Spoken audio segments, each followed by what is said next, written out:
elkarrekin ederki pasten dugulako.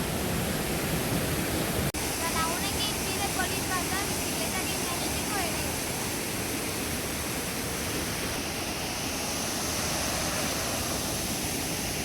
Eta orain futbol zelaira!